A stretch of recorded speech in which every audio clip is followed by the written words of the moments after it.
of his deputy. We are proud of his vice president. The National Yoruba nation that I know, they are professional betrayers. The Yoruba nation that I know, we specialize in pulling ourselves down. The Yoruba nation that I know, we want to make sure that the shy do not survive. You see, I feel highly entertained by Tinubu's rhetorics, the way he's dramatizing his own role, in Nigerian democracy. Luckily, we're all alive. He's gone. Luckily, we're all alive. We're all there. We're all, participants in that particular, sphere of political activity. So I was in the middle of it. Tinubu became relevant and noticeable after Abacha took over government. Before then, he was in the Senate, was the secretary of the party. And with all respect to him, you see, he was part of those people who were supporting Babangida's annulment of June 12th. He was part of it. His own mother, Haja Mogaji from Lagos, was organizing Lagos marching women to come to Abuja to pledge, support for Babangida.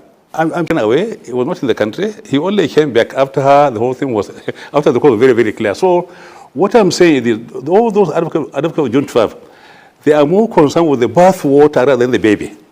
They are more concerned because most of them were at the end of the meal when the product was being processed. They simply picked up the product. The process which produced the product, they are not there. They're not part of it. They only pick the product. And today it's not about the victor, but it's about the victory more than anything else. So we make this kind of distinction. The difference between the victory and the victor. The NADECO were more concerned with the victory than the victor. As far as they are concerned, in the bathwater they are trying to use, they are trying to hang on to their own kind of riding on top to reinvent, history in Nigeria. Otherwise, I feel embarrassed for the president, for the way he's talking, honestly. Ask anybody. Go ask anybody. We're all there. Ask Ayu, ask Gerigana. They're all there. Ask Langiwa. So, what is happening today in Nigeria is simply something very, very laughable.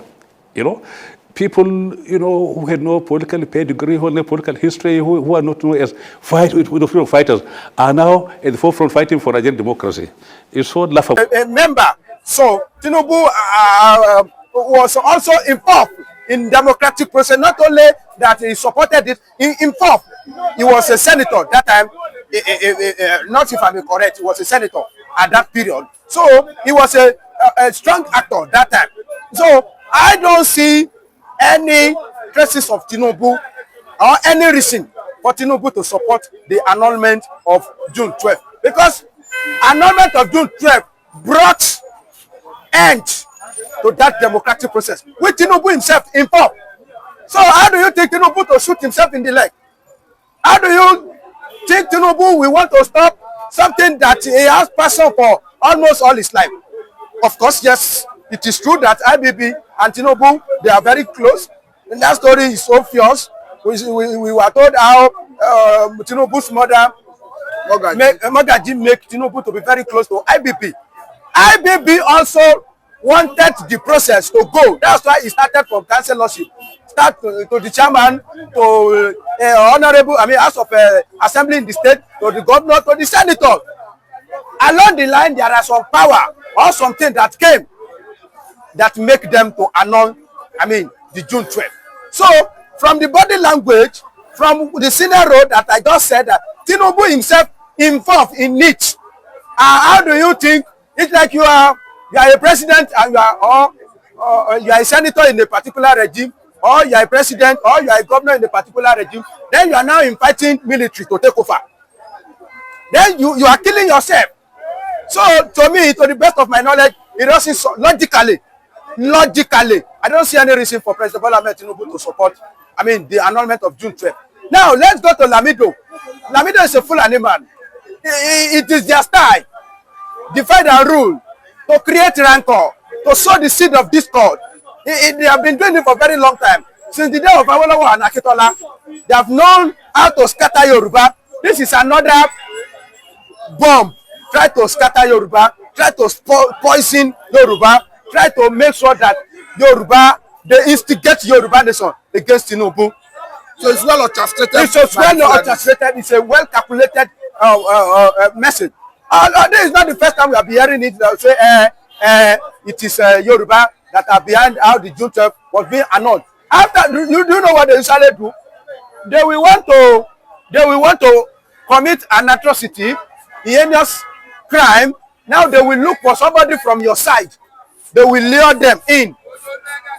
So they will be the one that will actualize that thing, so that you will not be able to put blame on them.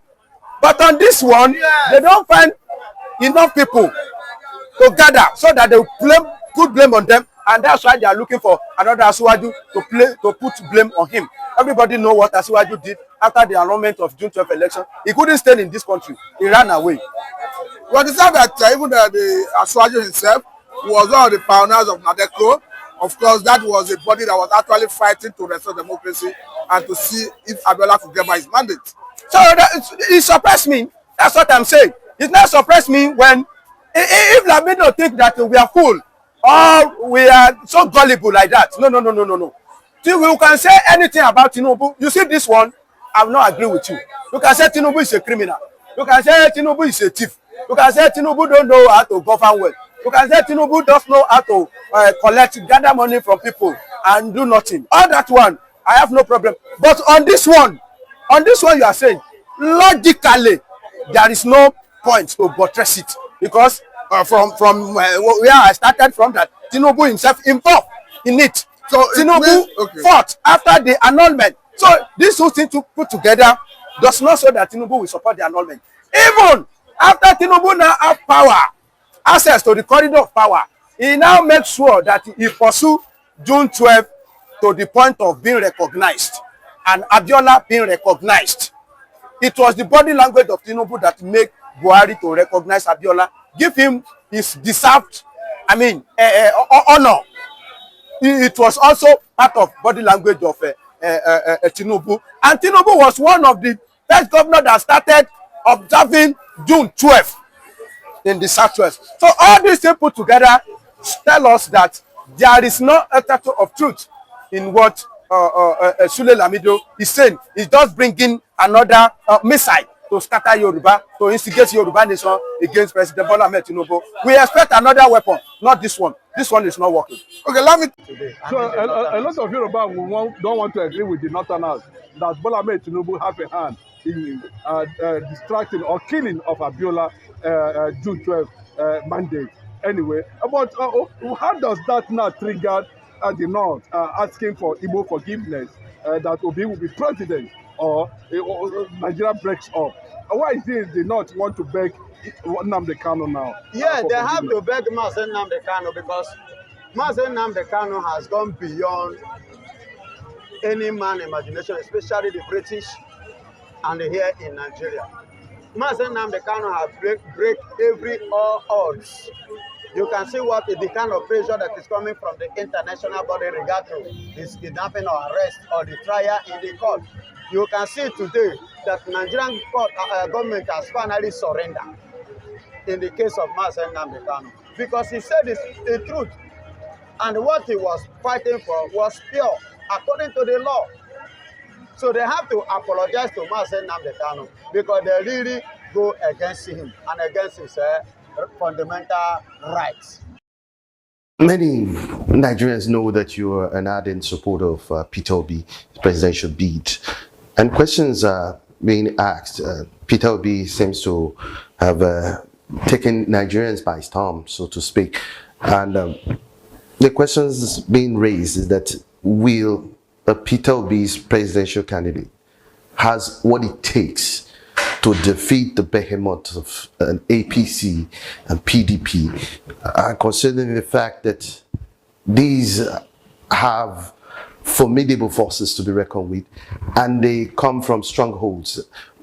How do you see Peter Obi really fighting this battle? You know, every time I've been asked this question, because it has come in different guises, I've been intrigued, mainly because I think it's a misunderstanding of the battle terrain in the 2023 election to ask that question that way.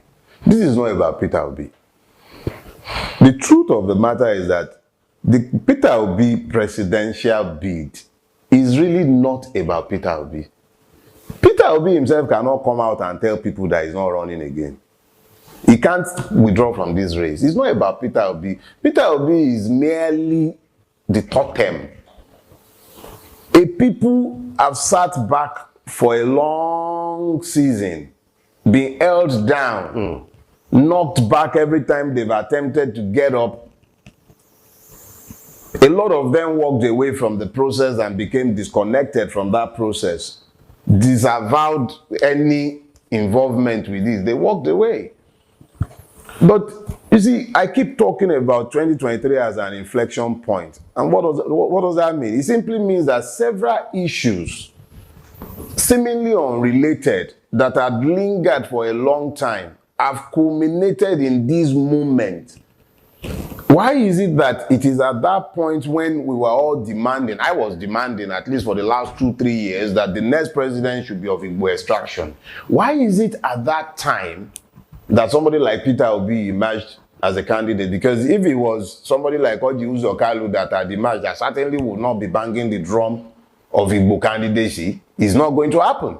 But a man who is eminently qualified and happens to be of Igbo stock is out there contesting. So that's one. A lot of people are queuing up behind that singular issue. That's one.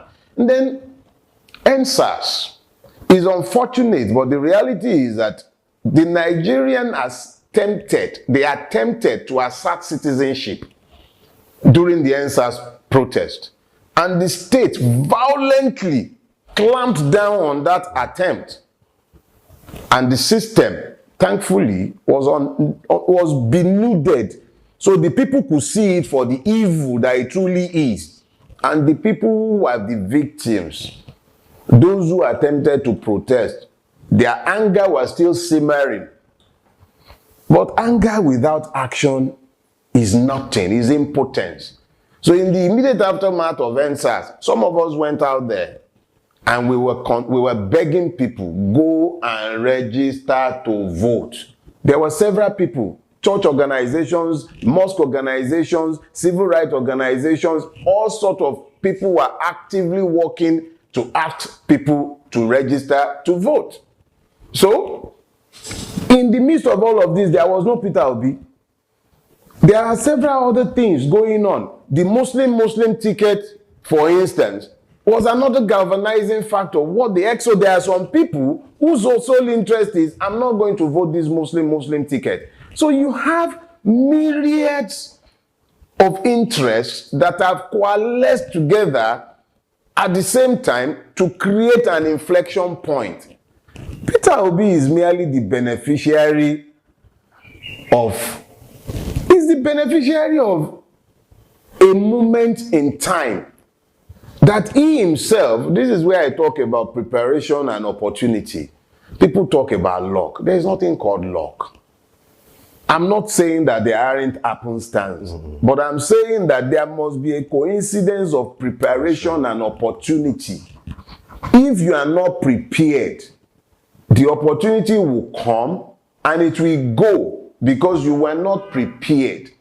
If Peter Obi had not built up the goodwill he built up by his deeds in Anambra, he would not be able to stand.